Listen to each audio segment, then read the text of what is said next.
Capítulo de número 11, o verso de número 8. Todos encontraram? Amém. Amém.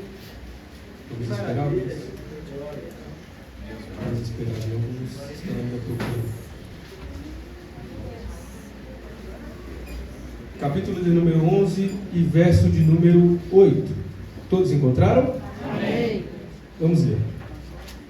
Pela fé, Abraão, quando chamado a sair para um lugar que mais tarde havia de receber por herança, obedeceu e saiu sem saber para onde ia. Podeis tomar os vossos assentos.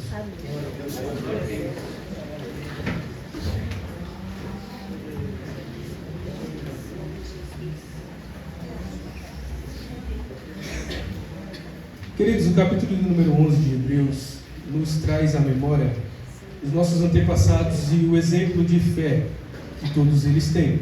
Inclusive eu recomendo muito à igreja que leiam este capítulo, porque é muito maravilhoso. Toda a Bíblia é maravilhosa, mas nos ressalta sobre a fé e fala sobre ela.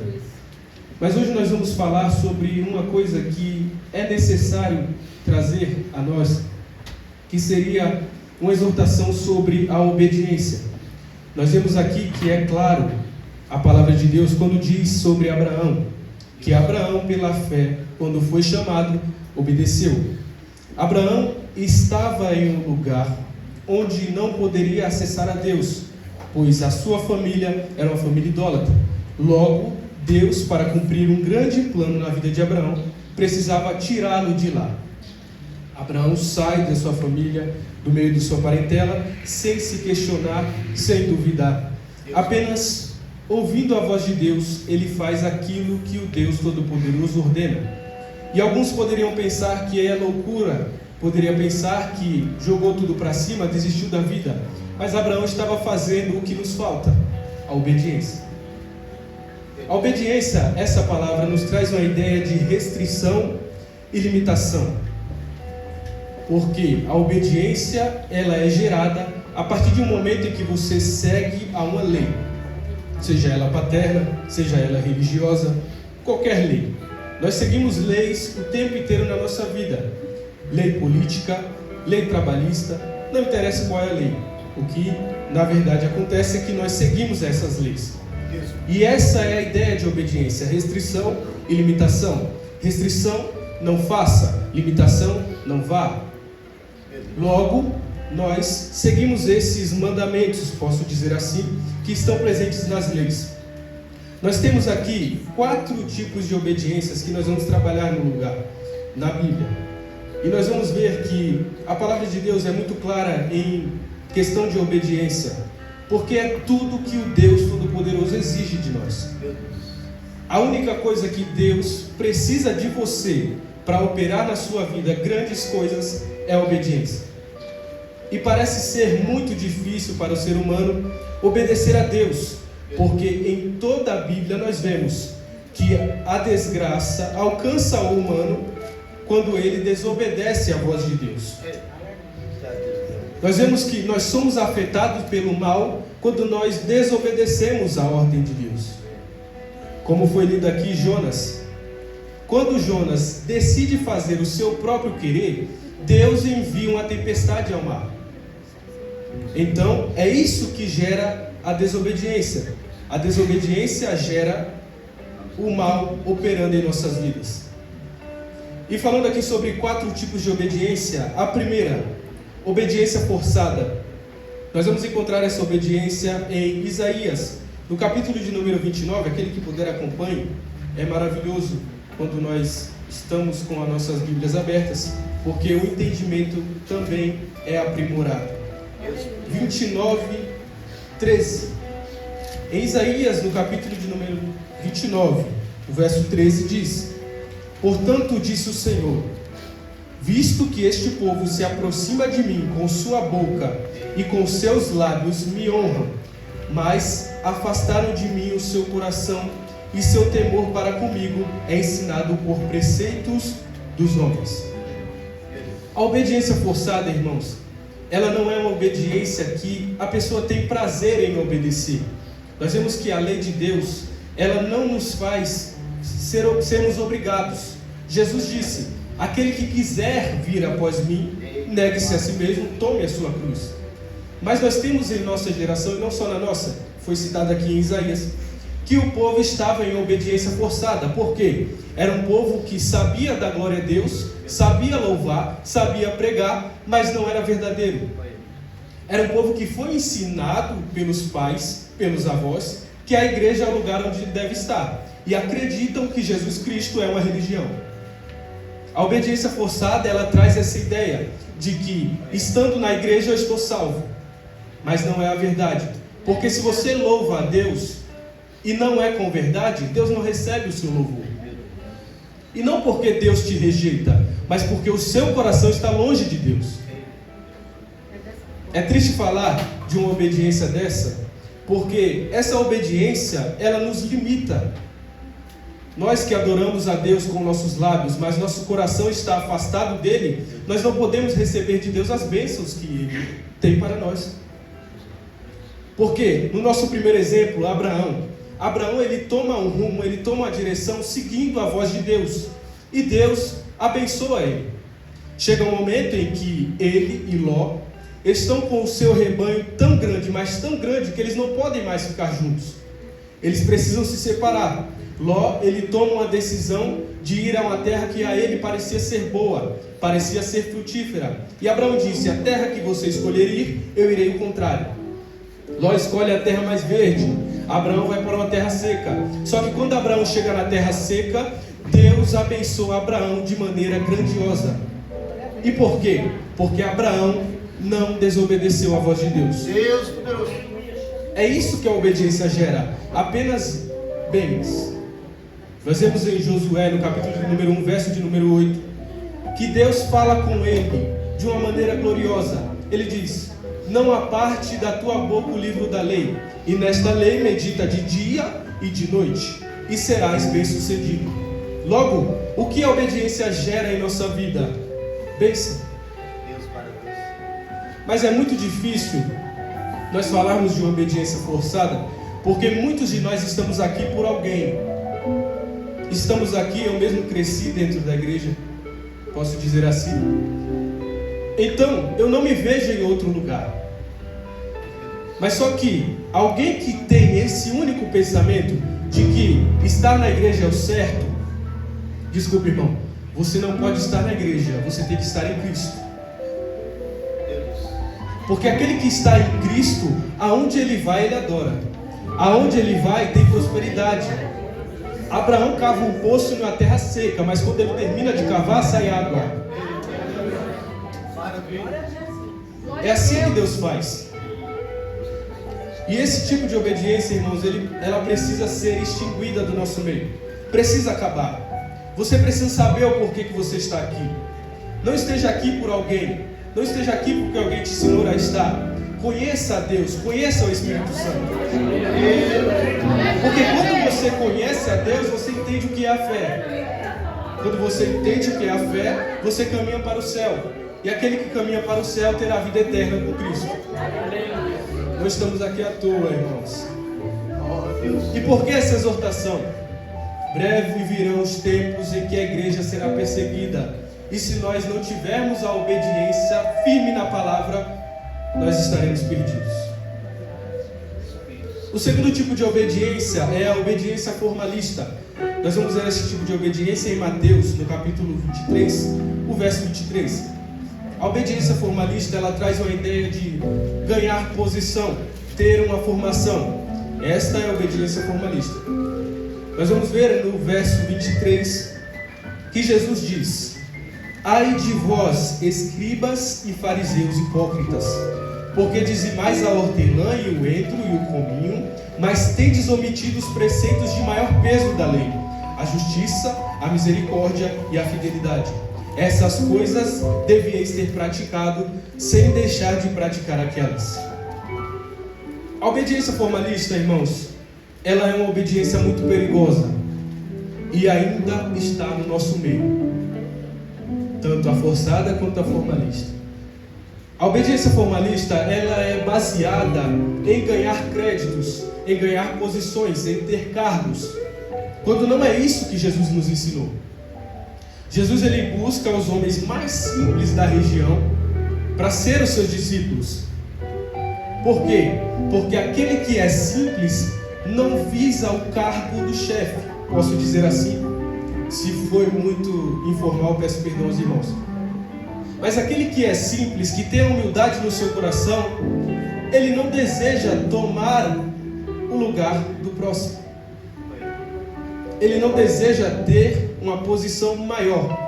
Por quê? Porque Jesus sempre nos ensinou a nos humilharmos. E vai estar presente em Filipenses, que nós vamos ler ainda hoje, sobre o exemplo de Jesus em questão de humildade.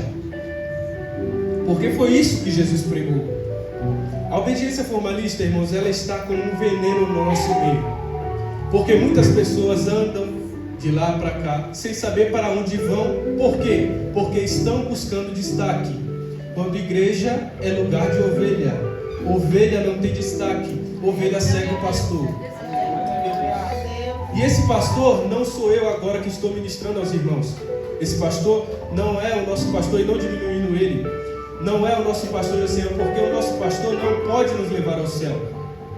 Claro, aqui a palavra que é pregada é a palavra verdadeira e nós devemos seguir, porque essa é a verdade.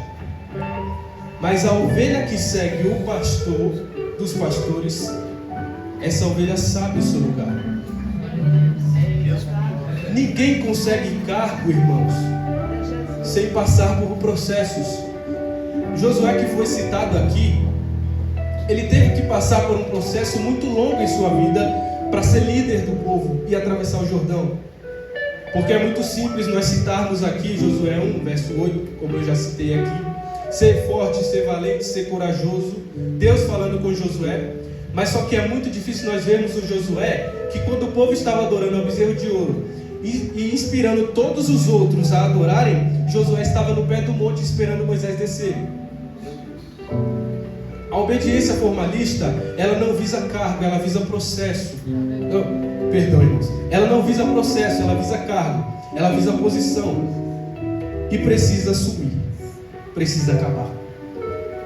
Porque muitos estão se decepcionando com os homens. Só que aqui não é pregado o nome de homem, é pregado o nome de Jesus Cristo. Aquele que nos salvou, nos remiu, nos limpou. E hoje nós estamos aqui por causa dele. Então, precisamos entender qual obediência nós temos que ter. Porque aquele que segue o seu próprio coração visa os seus próprios bens, visa a sua altura, visa a sua posição, e não vê que Jesus, o nosso exemplo, se humilhou de tal forma que morreu em morte de cruz. Jesus, o Filho de Deus, que podia desprezar a humanidade, muito pelo contrário, ele decidiu nos salvar. Então quem é você? E não diminuindo ninguém, irmãos, é para nós refletirmos, porque essa palavra também fala comigo. Eu posso pegar esse microfone agora e me sentir o maior pregador de todos os tempos, mas quem sou eu? Apenas pó, apenas barro. Não sou nada. Jesus foi tudo e se fez como eu, se fez como você, para nos dar salvação. Então a obediência formalista precisa ser extinguida, precisa acabar, porque não é isso que Jesus pregou. Agora nós vamos falar de coisa boa. Glória a Deus. Vamos falar de obediência voluntária, que é nosso terceiro tipo de obediência aqui. Em Isaías, no capítulo de número 1, no verso de número 19, que diz: se estiverdes dispostos e obedientes, comereis o bem da terra. Queridos, a obediência voluntária, ela é uma coisa linda, porque ela vai contra a obediência formalista. Ela é a ideia totalmente contrária da obediência formalista. A obediência voluntária não visa cargo, não visa posição, não visa dinheiro. Ela visa amor. Ela visa prazer em fazer a obra de Deus. Deus, no livro de Isaías, Ele quer um conserto com o povo. E aqui Deus exorta sobre a disponibilidade do povo para fazer o que Deus ordena. Aquele que está disposto a obedecer a palavra de Deus come do melhor da terra. Mas quem são esses? Abraão, alguns exemplos que eu posso citar aqui: Abraão, Jó, Daniel e muitos outros.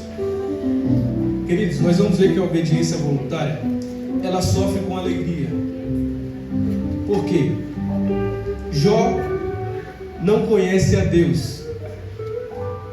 Jó é um homem que servia a Deus porque foi ensinado a servir. Só que Jó, ele tem uma obediência voluntária. Por quê? Mesmo quando ele só tinha um caco para se coçar, ele não deixou Deus eterno. Essa é a obediência voluntária. Quando o homem não tinha nada, estava coberto de cinzas, desacreditaram dele, os amigos deixaram ele para trás, até a sua própria costela, a sua esposa, disse a ele: abandona esse Deus e morre. Jó diz: não, porque eu sei que Deus me deu e Ele mesmo tomou. Essa é a obediência voluntária. Será que nós estamos prontos, irmãos? Tem sido pregado aqui neste altar que breves virá a perseguição da igreja. Será que nós estamos prontos para, com voluntariedade, ir até as praças anunciar a palavra do Senhor? Os cantores, será que os cantores estão prontos para ir até as praças louvar a Deus na rua? Ou nós somos formalistas demais para isso? Ou a única forma de eu pregar a palavra é com o microfone na mão? Será que Deus se agrada disso? Será que nós estamos prontos para morrer por Cristo? A obediência voluntária faz isso. Ela sofre, padece, mas sabe a quem serve. Porque não é qualquer um que diz: combati o bom combate, encerrei a carreira e guardei a fé. E essas palavras foram ditas na pior situação. Eis que vejo os céus abertos e a destra do Pai, o seu Filho Jesus Cristo. Essas palavras foram ditas na hora do apedrejamento. E aonde estão os voluntários? Aonde estão os missionários?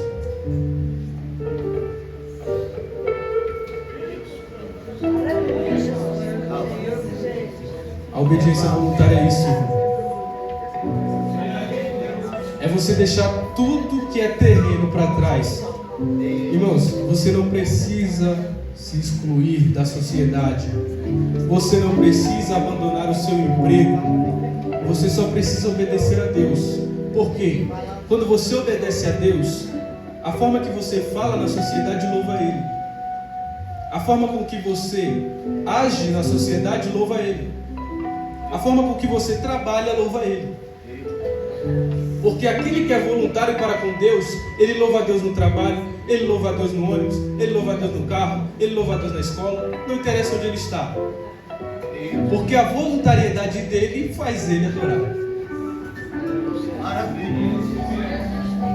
E como somos voluntários? É difícil, é. Mas em Tiago, no capítulo de número 1, o verso de número 22, que é maravilhoso, e esse verso fala muito forte dentro de mim, diz: mas sedes praticantes da palavra de Deus, e não apenas ouvintes, enganando a vós mesmos. Queridos, aquele que é voluntário, ele pratica a palavra de Deus. E por quê?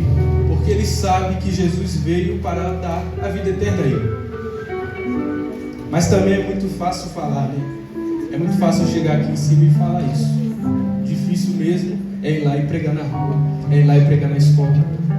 Isso sim é difícil. Mas nós vamos trabalhar para que isso aconteça. Comece você hoje a ser um voluntário no reino de Deus. Comece você hoje a anunciar a palavra ao teu vizinho. é assim que a gente começa. Quantas almas não se renderam ao Senhor por causa de um panfleto que foi entregue a eles? Então, o que importa para nós sermos voluntários é apenas começar. Porque Jesus ainda não voltou. E enquanto Ele nos der a oportunidade de pregar a palavra, assim façamos. Deus poderoso. Queridos, nós vamos falar agora da obediência espiritual, que é o nosso quarto tipo de obediência, e nós já vamos caminhar para finalizar. Em Atos 2, a obediência espiritual, ela é simplesmente incrível, posso dizer assim, porque Jesus, ele deixa uma promessa. Ele diz: ficai em Jerusalém até que do alto sejais revestido de poder. E em Atos 2 acontece aquilo que nós sabemos, que é o descer do Espírito Santo. Veio do céu como um som de um vento veemente, impetuoso, que encheu toda a casa. É lindo falarmos da descida do Espírito Santo, mas é duro falar do processo para a descida do Espírito. A obediência espiritual faz isso. É você decidir no seu coração o que quer de Deus. O que você quer de Deus? Então você decide fazer uma campanha, você decide fazer uma oração. E esses homens, a igreja, ela estava neste propósito. Porque Cristo vai, mas deixa a eles uma promessa. E a obediência espiritual deles faz eles receberem a promessa. Aquele que tem a obediência espiritual, ele está no meio da Babilônia, mas o seu coração não é enganado com o manjar do rei. Aquele que tem a obediência espiritual, ele é tentado, mas só que ele deixa tudo para trás e sai correndo para não cair. Essa é a obediência espiritual. É Daniel, é José, que eu acabei de citar aqui. A obediência espiritual são todos os apóstolos que foram perseguidos, chicoteados, mas só que dentro da prisão eles estavam louvando a Deus, com as costas todas rasgadas por causa dos chicotes, mas louvando a Deus. Obediência espiritual. Mas irmão, só tem sofrimento. Só tem sofrimento. Jesus veio à terra e só sofreu. Não tinha nem onde repousar a sua cabeça. E quem somos nós? Então, a obediência que a palavra nos traz, essa é a obediência que nós precisamos seguir. Porque mesmo com o sofrimento, a palavra nos disse aqui: se vós obedecerdes, comereis do bem da terra. Então, irmãos, aquele que anda com Cristo, ele sofre. Mas imagina só a sensação de estar sofrendo, mas mesmo assim estar cheio do Espírito Santo. Imagina só alguém encher o Coliseu de leões e jogar homens e mulheres lá dentro e eles entrarem louvando a Deus. Imagina só a igreja perseguida, humilhada, maltratada, mas louvando a Deus, cheia do Espírito Santo. Há relatos de que os homens daquela época estavam se incomodando com o barulho que a igreja fazia. Porque antes, quando você ia saudar alguém, você precisava falar: César é o Senhor. Só que os crentes já estavam tão cheios do Espírito Santo que eles chegavam um para o outro e diziam: Maranata, que dia é que Jesus vai voltar para buscar a igreja? César se incomoda com isso. Ele enche um tacho, manda fazer um tacho, coloca azeite dentro desse tacho, um tacho gigante, e ferve o azeite.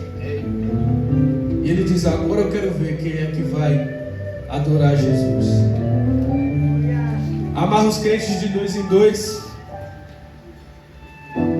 e vai jogar no tacho de azeite. Será que nós estamos prontos para isso? Porque o crente bate o dedinho do pé na cadeira da igreja e já não quer mais servir a Jesus.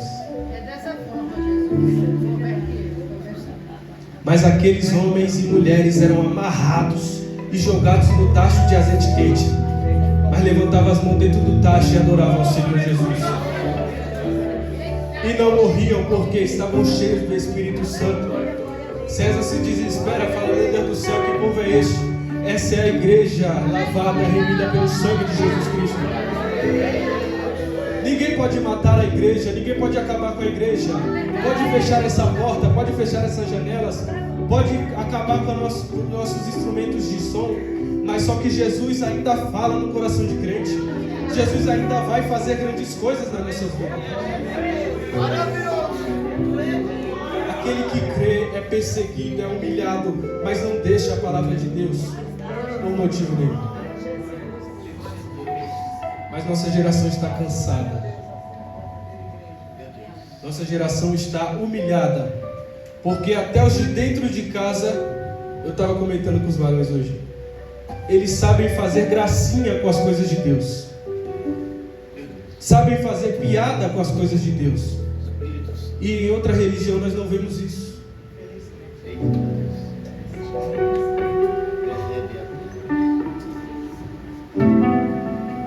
Queridos, chegou a hora de acordar. Porque aquele que quiser caminhar para o céu precisa acordar. Essa é a exortação. É duro, mas é a exortação que Deus tem para nós hoje. Porque nós podemos louvar, a minha adoração é exclusiva, mas o nosso coração onde está? Estamos prontos para sofrer por Cristo? Estamos prontos para padecer por Ele? Ou o Evangelho ainda não entrou? E gerações estão se passando, pessoas estão nascendo e morrendo, e ainda não aconteceu o avivamento nessa geração, porque se esqueceram da obediência, se esqueceram da verdade, se esqueceram de dobrar os joelhos nas madrugadas. E começa por mim, irmãos. Essa palavra bate forte na gente que vai ministrar. E dói. E dói. Porque tudo que nós temos hoje é para facilitar. Você chega em outro país dentro da sua casa. Nós temos esse microfone aqui, que todo mundo aqui me ouve, amém? Todos me ouvem. Jesus pregava sem microfone. Aqueles homens não tinham os melhores templos, não tinham a melhor iluminação, mas se esforçavam o máximo para ler a Bíblia, se esforçavam o máximo para orar. Está na hora de acordar. Passou da hora de acordar. Porque eu podia aqui gritar, sair rasgando a garganta e vocês junto comigo. Mas do que adianta? É o que está em Isaías 29:13. Se nossa boca adora o Senhor, mas nosso coração está longe dele, nós não temos salvação. Nós não somos sinceros para com Deus. E muitas vezes uma exortação dessa chega aos seus ouvidos e você até rejeita. Mas saiba isso, é porque o seu coração está longe de Deus. Porque aquele que sabe que precisa se humilhar, ele entende essa palavra e diz: realmente. E às vezes você está salvo, só que a exortação faz você refletir. Todos os dias, irmão, nós pecamos. E eu sou o pior pecador aqui. Todos os dias nós erramos para com Deus. Mas só que Jesus nos dá uma nova chance. E nós estamos jogando a chance fora. Nós estamos jogando a chance que Jesus está dando no lixo.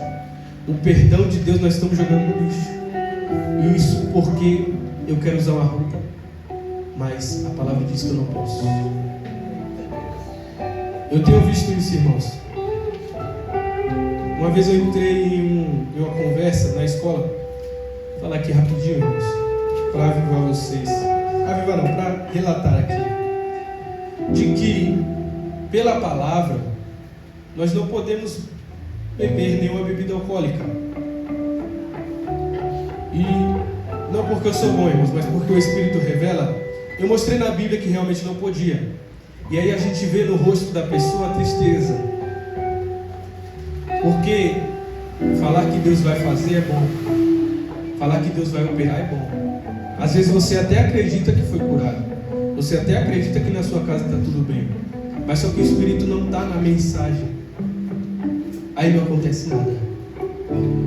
Não é que não acontece milagre. Acontece. Deus pode te curar agora, se você está doente. Deus pode mudar a história da sua vida. Deus pode entrar na sua casa e mudar tudo o que acontece lá. Mas só que nós não sabemos ouvir o não de Deus. A tristeza no rosto não é porque a palavra está sendo pregada, mas é porque a palavra está indo contra o seu desejo. E eu presenciei isso. E eu pensei, meu Deus, às vezes até eu mesmo, os meus colegas não eram cristãos, mas eu que sou cristão fico empurrado quando a palavra vem contra mim. Que cristão eu estou sendo? O que é que eu estou fazendo aqui? Por que é que eu estou aqui? Será que a minha obediência é forçada? Será que a minha obediência é formalista? Precisamos nos examinar. Para finalizar, irmãos, quero que todos acompanhem comigo essa leitura que é maravilhosa. Nós vamos ver o maior exemplo de obediência em Filipenses, no capítulo de número 2. Vamos fazer uma breve leitura, do 5 ao 8. Versículo de número 5, que diz: que haja em vós a mesma mente que houve também em Cristo Jesus, o qual, sendo em forma de Deus, não teve por usurpação ser igual a Deus, mas tornou-se sem reputação e tomou sobre si a forma de servo, tornando-se semelhante aos homens. E sendo achado na forma de homem, humilhou-se a si mesmo e tornou-se obediente até a morte e morte de cruz. A pior morte que alguém poderia sentir na pele, Ele sentiu por você. Então reveja o seu conceito. Reveja quem é você diante de Deus. Porque me desculpe, irmãos, se eu for grosseiro agora, mas você está perdendo tempo se não sabe para onde está indo. É melhor ter os deleites da terra do que ter tristeza aqui dentro, porque você está fazendo a obra andar para trás. Você está paralisando a igreja do avivamento. É isso que está acontecendo. E não que é por causa de você Deus não faz, por causa de mim Deus não vai fazer. Não é isso. É porque uma igreja que é unida em oração, em busca, em obediência, essa igreja vê coisas que ninguém pode ver. E muitos de nós, irmãos, perdemos os dons. Ficou para trás, porque nós esquecemos de obedecer a palavra. Quantos de nós éramos avivados? E eu sou um desses. Mas tudo se perdeu. Tudo ficou para trás, porque nos esquecemos de Deus. Mas só que se nós nos humilharmos e buscarmos ao Senhor, Ele tem grandes coisas para operar no nosso meio. Tem. Porque Ele é o Deus Todo-Poderoso. Conheça o Deus que você serve, que com tamanha misericórdia enviou seu Filho, seu único Filho, como sacrifício vivo por você. Reflita comigo agora. Imagina o peso daquela cruz. O inocente sendo culpado, porque eu era culpado, mas Ele se fez culpado por mim. Olha o tamanho desse amor. A Bíblia diz que pode uma mãe se esquecer do filho que amamenta, Todavia eu, Senhor, não me esquecerei de ti. O que é isso? É o amor. Porque o maior amor que nós conhecemos nessa terra é o amor de uma mãe. Mas só que pode acontecer que uma mãe abandone seu filho. Mas Deus, Ele fez o maior sacrifício para te dar salvação. Por amor a você. Vale a pena ser forçado a estar aqui? Vale a pena ser formalista? Ou vale a pena nós sermos voluntários e espirituais? Decida hoje. E fique com essa palavra. Eu agradeço a oportunidade.